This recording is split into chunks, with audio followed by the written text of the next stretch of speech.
T'as une tour à la maison? T'es content? Elle marche bien? Ouais. Et dis-moi, tu l'entretiens quand même des fois? Tu l'ouvres? Tu l'entretiens? Oh, à ton regard, je pense que tu ne l'as jamais ouverte. Bon, allez, je te montre trois trucs intéressants.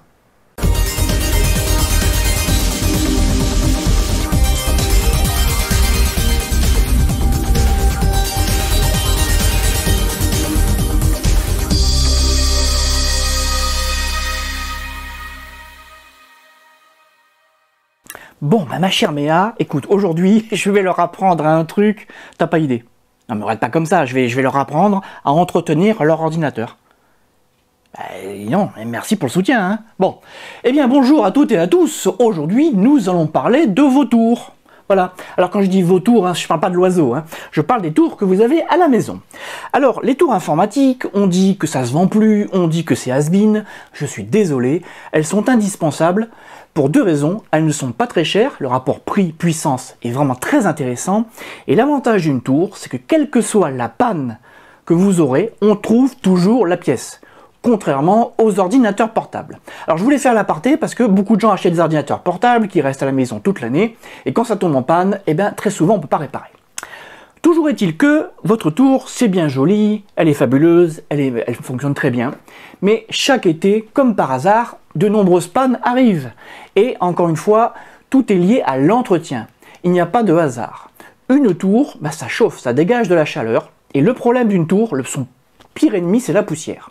Alors aujourd'hui, pour vous montrer cela, je vous ai ouvert une tour. Alors j'ai enlevé plein de câbles, plein de composants pour qu'on y voit clair, mais ce que je voulais à tout prix vous montrer, et vous expliquer, c'est comment se refroidit une tour. Alors avant même de vous parler des composants qui sont à l'intérieur, je voulais vous parler du schéma de base. Alors le schéma de base, c'est quoi? Votre tour, alors là on est à l'avant de la tour, je ne sais pas si on verra bien, voilà, et là on est à l'arrière pour vous situer la tour. Lorsque la tour fonctionne, il faut savoir que l'air frais arrive par l'avant, rentre dans l'ordinateur, donc il y a diverses températures qui se dégagent, puis l'air chaud sort par l'extérieur et par le haut. Elle rentre en général en bas, elle s'élève en température, et une fois qu'elle est bien chaude, cette chaleur est expulsée naturellement, ou on va y venir, par des ventilateurs. Le problème, c'est que si vous ne vous occupez pas de votre tour, si vous ne la nettoyez pas, eh ben, il va y avoir un gros souci, et je vous montre tout de suite pourquoi. J'ai ouvert cette tour, ça fait 6 mois, seulement 6 mois que je ne l'ai pas nettoyée, et vous allez comprendre la problématique. Alors, hop, je la tourne. Donc on enlève délicatement le capot, alors soit il est clipsé, soit il est vissé, rien de bien compliqué à enlever. Et je ne sais pas si on verra bien, voilà, alors je vais la soulever pour bien vous montrer, regardez, plein de poussière, l'air frais est censé rentrer par là, forcément si c'est bouché, ça va avoir du mal à rentrer. Donc une fois que l'air frais est rentré, elle va donc s'élever en température, on est d'accord. Hop, on revient là-dessus. Sauf que le problème, c'est que l'air a tendance à stagner dans cette tour. Donc, pour cette tour, en tous les cas, il y a un second ventilateur. Alors, hop, je vous le montre ici, je ne sais pas si on le verra bien. Voilà, qui va expulser. Tout ça pour vous dire que on va parler d'entretien aujourd'hui, mais je voulais faire aussi une parenthèse.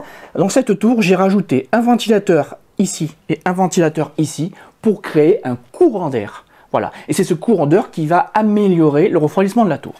Donc, maintenant que je vous ai parlé du fonctionnement et du refroidissement, quels sont les composants qui peuvent prendre de la poussière? Eh bien, le ventilateur qui est ici. Le ventilateur qui est ici.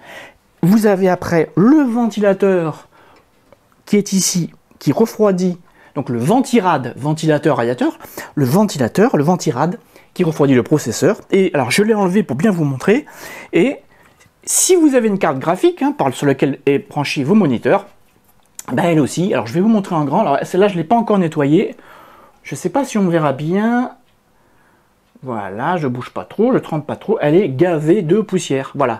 Donc, vous avez un processeur qui chauffe, un radiateur qui refroidit le processeur, et vous avez le ventilateur qui tourne pour refroidir l'ensemble. Sauf que vu que c'est gavé de poussière, ben en fait le ventilateur actuellement, il refroidit de la poussière. Voilà. Donc, si vous faites attention à tous ces éléments, en n'oubliant pas le bloc alimentation, alors vous avez, hop, vous voyez, voilà, vous avez un ventilateur ici, et vous avez, hop, on va y faire ça doucement, sans abîmer l'ensemble. Voilà. J'aime bien faire des petites vidéos comme ça. Hop, à l'impro. Et vous avez bien sûr une sortie ici qu'il faudra aussi nettoyer. Voilà. Tout ça pour vous dire. On est au mois de juin. Alors c'est maintenant qu'il va falloir nettoyer vos tours. Pourquoi? Parce qu'en juillet et août, c'est là que vous allez avoir des grosses températures et c'est là que les pannes vont arriver.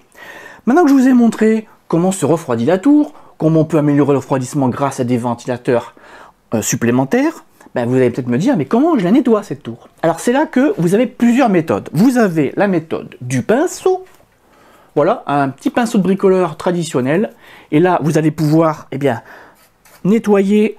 Alors voilà, vous voyez, je peux déjà nettoyer, vous voyez déjà, vous voyez, je profite de la vidéo pour faire la poussière.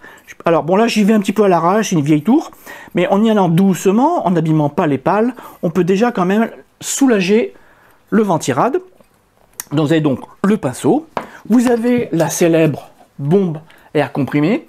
Alors attention, au niveau des bombes à air comprimé, vous en avez deux sortes. Vous avez certains modèles qui peuvent être mises dans toutes les positions, multipositions, et d'autres qui doivent absolument être mises comme ça. Parce que si jamais vous les inclinez, ça se passe pas bien, il y a un petit peu de liquide qui risque de sortir. Donc quand vous l'achetez, attention, regardez, il y a deux modèles, mais bon. Quoi qu'il en soit, hop, bombe d'air comprimé. Et enfin, pour terminer, alors ça on le connaît un peu moins, vous avez, alors ce n'est pas un aspirateur, hein, contrairement à ce qu'on peut penser, c'est un souffleur. Voilà, donc l'avantage c'est que en faisant très attention, il y a des composants délicats, vous allez pouvoir souffler certaines zones de votre ordinateur et ainsi l'entretenir. Voilà, ben vous voyez, hop, hop, vous avez tout ce qu'il faut là. Alors vous avez vu, c'est accessible à tout le monde. Alors ça va prendre un peu de temps, il faut un peu de patience, il faut ouvrir, il faut nettoyer. Mais là, je vais vous dire, si vous faites ça, on va dire une fois par an, vous allez vraiment augmenter de façon durable la durée de vie de votre ordinateur. Voilà. Voilà, donc c'est une vidéo peut-être un petit peu brouillon, un petit peu rapide, mais je me suis dit, tiens, chaque année, j'aborde ce sujet sur sospc.name via un article, mais je me suis dit que ça serait bien de passer de la théorie à la pratique et vous montrer en vrai comment on peut entretenir une tour. Voilà. Alors pour terminer, je vous invite aussi à regarder vos ordinateurs portables. Bien sûr, alors je comprends que vous n'ayez pas forcément envie de les démonter, mais dans un premier temps, ce que vous pouvez faire, c'est vérifier que toutes les grilles d'aération ne sont pas obstruées. Déjà, rien que ça, déjà, vous allez voir une petite surprise. Souvent, on a la petite poussière qui s'est agglomérée. Voilà, hop là, j'ai failli faire tomber la bombe d'air comprimé. Sur ce, je vous laisse. Je vais aspirer à d'autres vidéos. Voilà, jeu de mots pourris. Et sur ce, je vous invite à vous abonner. C'est très important. On franchit dans quelques jours les 10 000 abonnés. Et n'hésitez pas à partager cette vidéo. Je l'ai volontairement fait très simple. Je voulais vraiment qu'elle soit accessible à la majorité d'entre vous qui sont des néophytes. Je voulais vraiment vous montrer que pas besoin d'être un technicien informatique pour entretenir son ordinateur. Allez, sur ce, je vous dis à bientôt.